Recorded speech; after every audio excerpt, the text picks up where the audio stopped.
So it's every girl's dream to be a Disney princess, and you're number 50, so how does that feel? It's an honor. It's a certain amount of responsibility too, I think, being a Disney princess, but it's something I take quite seriously. Yeah, but I mean, I grew up watching these movies, and now to be a part of one is like you said, a total, absolute dream come true. Yeah. Okay, so who is your favourite Disney princess? It's a toss-up, but I think Ariel from The Little Mermaid is probably my favorite. I like Ariel as well. She's you know? my fave. Yeah, that was like our generation. Yeah. Little Mermaid was the movie. I think so, also because she's the only ginger one. Yeah, the only ginger one. Yes, that's true. I like it. So, okay, right, if I'm going to give you the choice of Aladdin, Prince Eric, and the Beast before his, after his transformation. Okay. I'm going the Beast pre-transformation. Which one would you snog, marry, and which one would you avoid?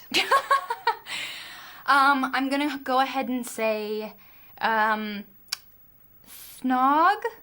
Aladdin, marry, I would say marry the Beast, and avoid Prince Eric, even though Little Mermaid is my favorite. I like her. He is sort of boring. Yeah, I like the Beast. Yeah, totally. Okay, so Flynn isn't the typical Prince Charming. Do you think his character might pave a way for a new, more realistic sort of Disney lead male? I hope so. I think our story and our film sort of takes the classic, prince, princess characters and sort of flips it on its head a little bit. I mean, Rapunzel gets to sort of take the lead and ends up saving Flynn's character more often than not. And I think it's a more realistic approach and portrayal of a hero and a heroine, if you will. Yeah, because he's got a little bit more edge to him, and so does she. But I think it's more attractive and appealing to to have a character that feels more human. Yeah, sure. Okay, so Rapunzel has 70 feet of hair. How do you think that you would manage with that much hair? I wouldn't. There's no way I would ever be able to lug around 70 feet of hair. I think I have probably a foot of my own hair, and I can't even deal with that very well. So. What conditioner would you use? It would just be ridiculous. The amount of hair products the poor girl must go through, and it's very shiny too. Yeah. So clearly it's healthy. So because it's magical though, it sort of sorts itself out. I think you're right. I think you're right. Definitely. So Rapunzel's mother in the film is always saying that she knows best. Do you think that mothers always know best? Or? No, not necessarily. I mean, I think moms generally like to think they do.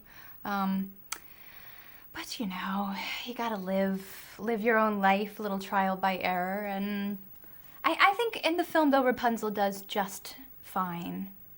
Yeah. Okay. And if you were locked in a tower for such a long period of time, what would you do to entertain yourself? If I were locked in a tower for such a long time, I would try and take advantage of things that I've always wanted to learn. I'd probably practice the guitar a lot. I would learn how to knit and sew. I've always wanted to do that. Maybe paint.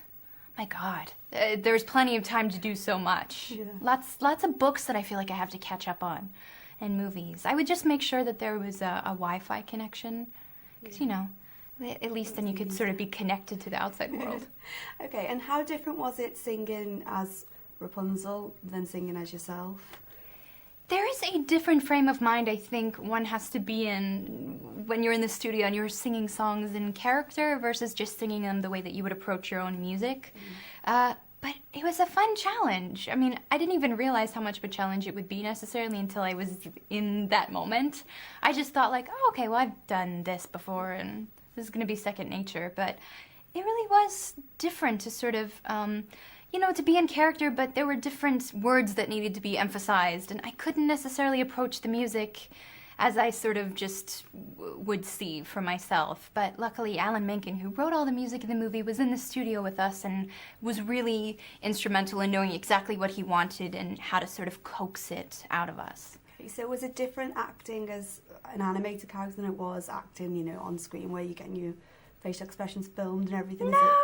No, it's not different really doing an animated film versus doing a live action film. I think for me at least my approach was similar, and in the studio actually you are recorded. Obviously it's not filmed and going to be shown on the big screen, but it's used as a guideline for the animators so they can sort of see what your face is doing, and even sometimes like your physicality, your gestures and your movements and stuff, so they can infuse that in the character. And I did see it several times in the movie. I was like, whoa, that's me. I totally recognized it because I'm oddly gestury and sort of animated myself in real life, and probably even more so when you're doing a character. But so that was a little odd initially to see.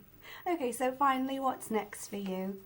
Making music right now, making another record, writing, and hopefully go into the studio in the next couple months to start all that. Okay, when do you hope that will be? I hope maybe sometime this year, like fall probably. Oh, good. That's something to look forward to. Yeah. Oh, okay. Well, thank you very much for talking to us. Thank you very much. I appreciate it. Lovely to meet you. Nice to meet you too.